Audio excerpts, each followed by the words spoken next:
धुंधकारी सो रहा था, सो वैश्याओं ने जोर से गला दबा दिया।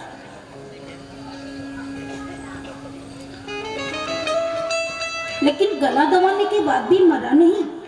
दुष्ट जल्दी नहीं मरता है, तड़प तड़प के मरता है। फिर भी नहीं मरा तो वैश्याओं ने इसके मुंह को जला दिया। आग लगा के इसके मुंह में अंगारे डाले और जलती हुई लकड़ियों से इसको मुंह को बार बार जलाया, तो इसका प्राणांत हो गया, ये मर गया। और मरने के बाद प्रेत बन गया। उस प्रेत की मुक्ति के लिए श्री गोकर्ण जी महाराज ने श्रीमद् भागवत महापुराण की कथा सुनाई। गोकर्ण जी को जब पता चला कि मेरा भाई मर चुका है, तो गया में जाकर के उन्होंने पिंड दान किया अपने भाई के नाम से। लेकिन फिर भी वो तरा नहीं, उसका उद्धार नहीं हुआ। मेरे भाई बहन, पाप करने के बाद गंगा में नहाने से कोई नहीं करता है। कृते कर्म सुकर्ता रे कर्तृ ब्रह्म वेदना। हम लोग कर्म से ही तरते हैं। जैसा कर्म करेंगे वैसा फल मिलेगा, निश्चित मिलेगा। हाँ, यदि कुछ पाप किया है तो वो पानी वाली गंगा से तो आप नहीं तर सकते हो, परंतु ये जो भागवत रूपी गंगा है, व्यासपीठ से मैं कहती हूं, जो पाप हुआ है उसका इस कथा प्रांगण में आकर के यदि प्रेम से इस कथा को श्रवण करो और ये संकल्प लो कि आज के बाद पाप नहीं करूंगा, तो मेरी व्यासपीठ कहती है प्रायश्चित्तान पापानाम ज्ञातुक्तान महर्षि, निश्चित रूप से आपके पाप जलकर भस्म हो जाएंगे।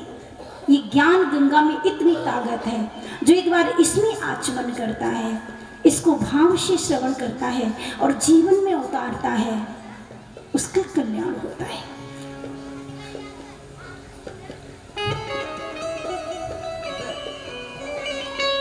एक दिन गोकर्ण जी अपने आंगन में जब तीर्थ यात्रा करने के बाद एक दिन गांव में आए जन्मभूमि पर, तो आंगन में बैठकर माला लेकर के गायत्री मंत्र का जप कर रहे थे। रात के समय धुंधकारी अनेक भयंकर रूप लेकर आया।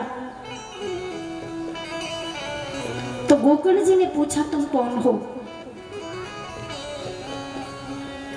अहम भ्राता तुरीयोष्मि धुंधकारी नामतः सुकीये नैव दोषेण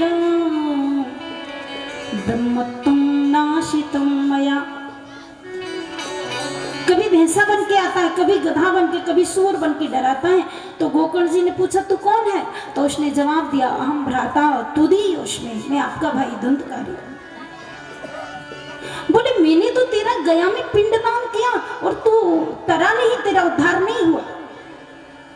कहने लगा, सुकीये नेव दोषेण ब्रह्मत्व नाशितम मया, मेरा ब्रह्मत्व नष्ट हो गया। मैंने इतना बुरा कर्म किया है कि गंगा में, गया में पिंडदान करने के बाद भी मेरा उद्धार नहीं हुआ। हे महात्मा, हे भ्राता, आप तो संत हैं, आप मेरा उद्धार करिए। आज गोकर्ण जी ने उसकी प्रेतात्मा को मुक्त करने के लिए 7 दिन की भागवत कथा सुनाई।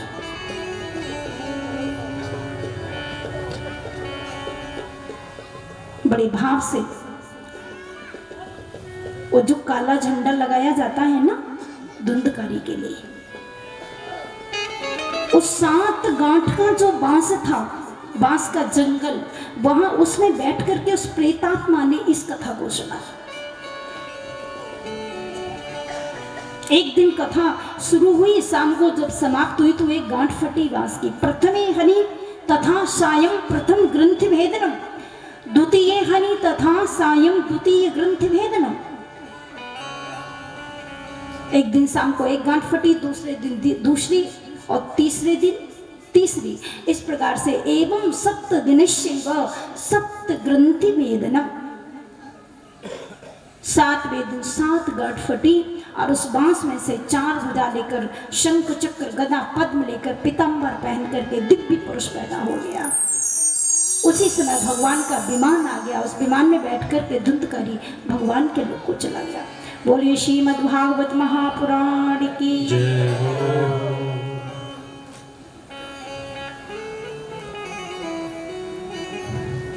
लोग बैठे थे, सब लोगों ने कथा तो सुनी, लेकिन विमान तो एक ही आया।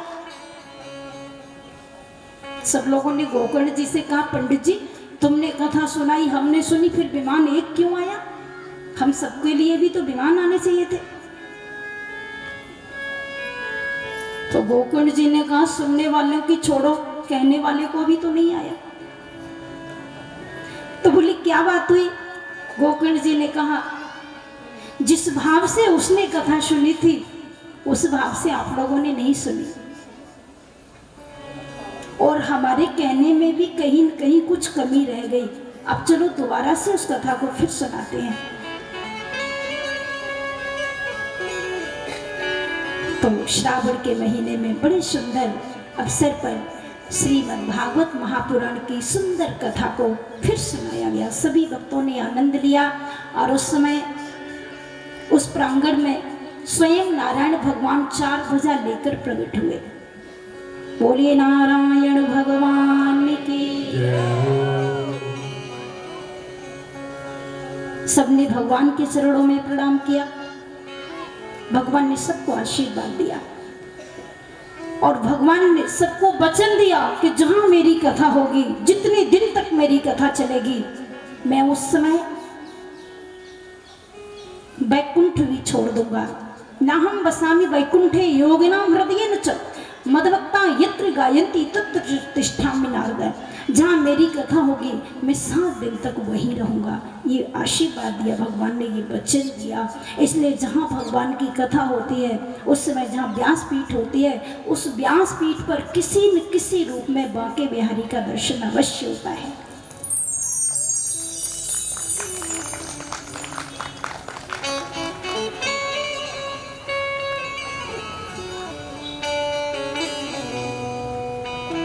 एक बार उनके बनके तो देखो।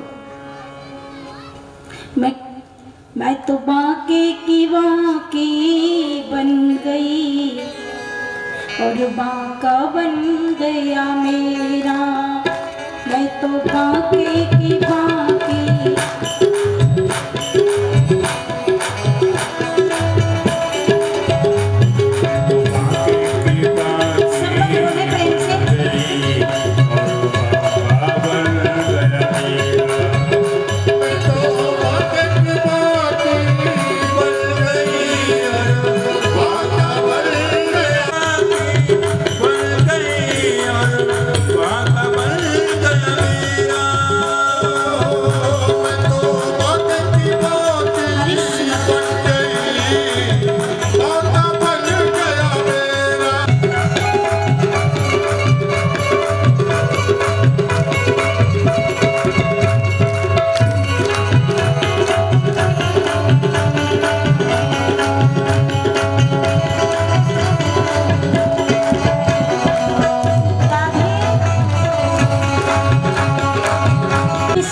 निष्ठा देखी, मेरी श्रद्धा देखी, तो मुझे एक मंत्र दिया संतों ने,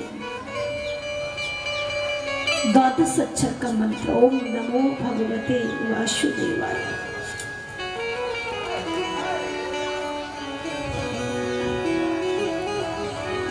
और संतों ने कहा, बेटा अभी तुम्हें अपनी माँ की सेवा करनी है, जब तक माँ जिंदा है सेवा करो, उसके बाद हम तुम्हें ले जाएंगे।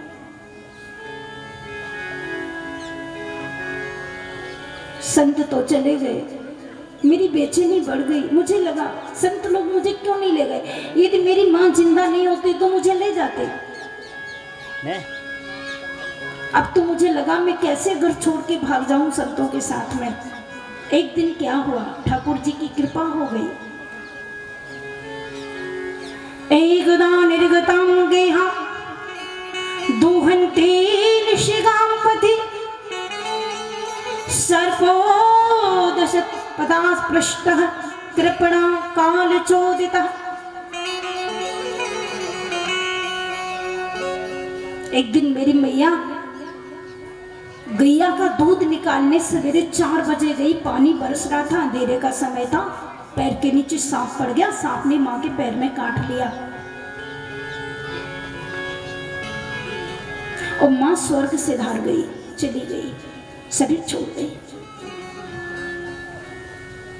अब तो नारद जी ने कहा, माँ के मरने के बाद में बहुत रोया,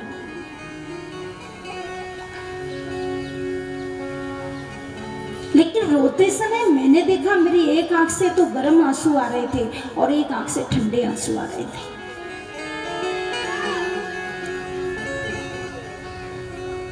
मेरे भाई बहन,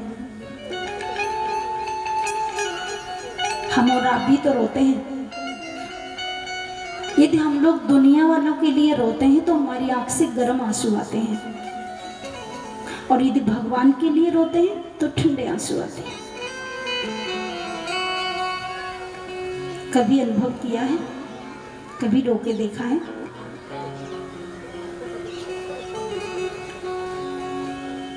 एकांत कोने में अपने ठाकुर जी के सामने रोओगे तो मेरी और मोहन की बातें या मैं जाने या वो जाने, दिल की दुख दर्द भरी गाते मैं जानूं या वो जाने। दुनिया वालों के सामने रोना भी तो नहीं चाहिए, क्यों रोया जाए, ये तो और रो लाएंगे, आंसू नहीं पहुंचेंगे।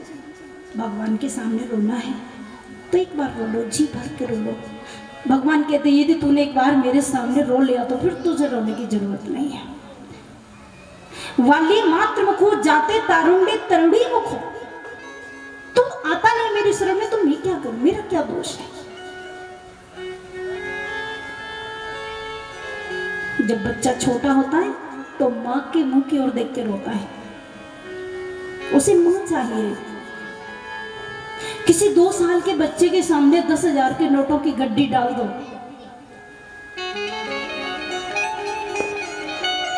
उसे क्या लाभ, उससे उसे तो माँ चाहिए, उसे दूध चाहिए, उसे माँ का प्यार चाहिए, माँ की गोद चाहिए, उसे लौट नहीं चाहिए।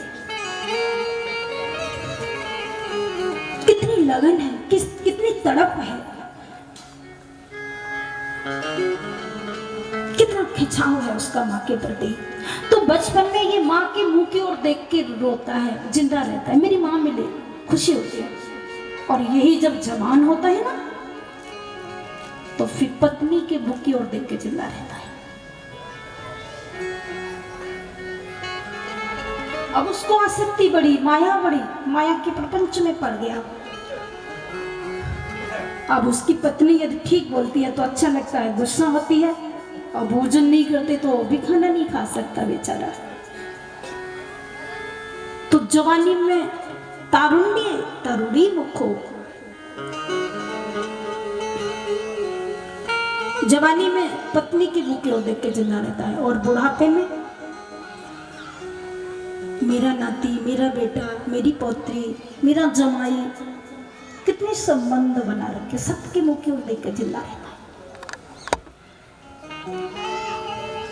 मूर्खों नान्तर मुखो भवे, भगवान कहते तो सबके मुख की ओर देख के रहता है, पर मूर्ख एक बार मेरे मुख की ओर नहीं देखता।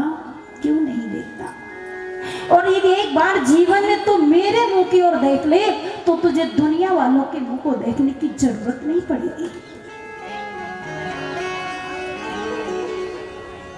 और देखना पड़ेगा।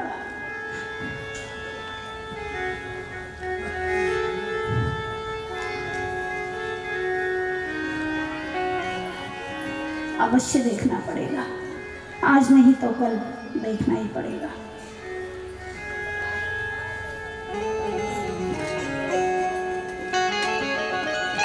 इसलिए आज ही देख लो तो अच्छा है।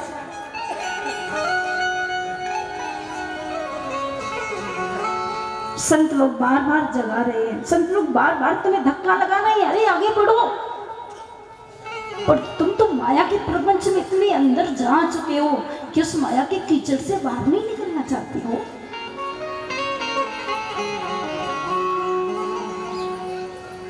आज नारद जी ने कहा कि मैं रोया तो मुझे लगा मेरी माँ के मरने के बाद मुझे प्यार कौन देगा, परंतु मुझे खुशी हुई माँ मरी तो क्या हुआ, मेरा झंझट भी छूट गया, मैं भजन भी करूंगा, अब मुझे कोई घर पे भी नहीं रोकेगा। और मैं वन को चला गया, वहां जाकर मैंने तप किया, साधना की, भजन किया, इतना भजन किया, इतना भजन किया कि मैं भगवान के चरणों में लीन हो गया। भगवान ने दर्शन नहीं दिए, आवाज आई आकाश में से, आकाशवाणी हुई, इस शरीर से तुम्हें मेरा दर्शन सुलभ नहीं है।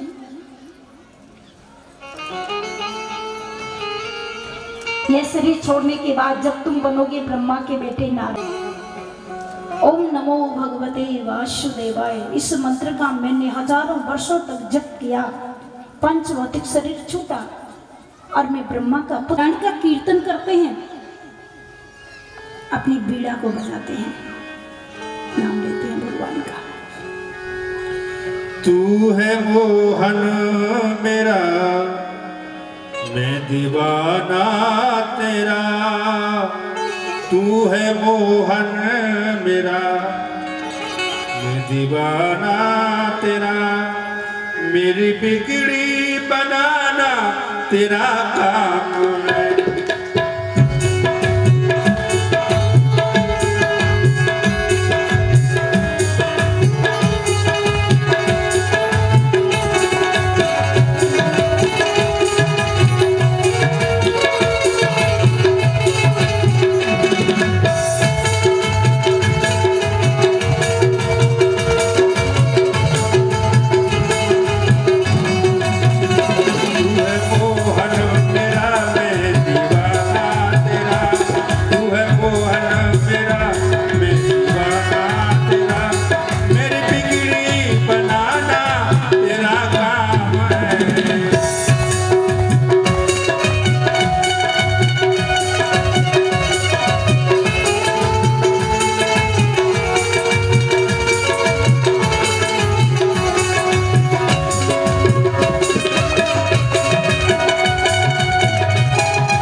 छोड़